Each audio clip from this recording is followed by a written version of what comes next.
They're running huge deficits, and most states, about 44 of them, have to balance the books by the end of the fiscal year. They've changed the fiscal year a little bit in the state of New Jersey, but that doesn't hold off on some of the solutions they're going to have to come up with. And for Governor Murphy there, tax hikes are a big way to do it. In fact, a really big way to do it. Lauren Simonetti following all of that. Lauren.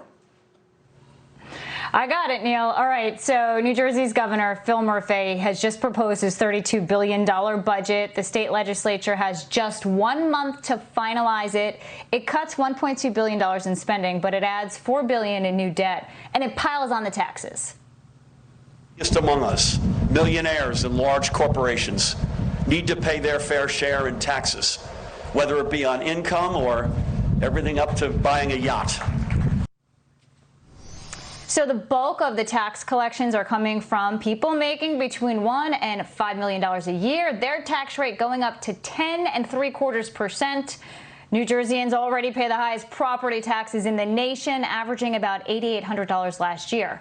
All right, if you buy a boat, an exemption and a cap on the tax will be undone. If you smoke, taxes rising to $4.35 for a pack of cigarettes. If you own a gun, you'd pay higher taxes on both the firearm and the ammunition. And then this, the 2.5% corporate surtax, that's going to be made permanent, the governor canceling the expected decline.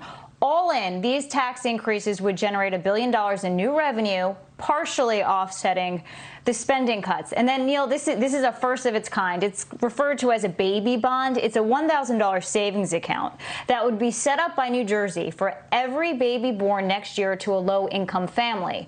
The bond will grow with the child and can eventually be used to help pay for college or buy a home. So that's how the state is answering income inequality. As for schools, no cuts. As for pensions, no cuts. In fact, Governor Murphy pledging a record near $5 billion pension contribution.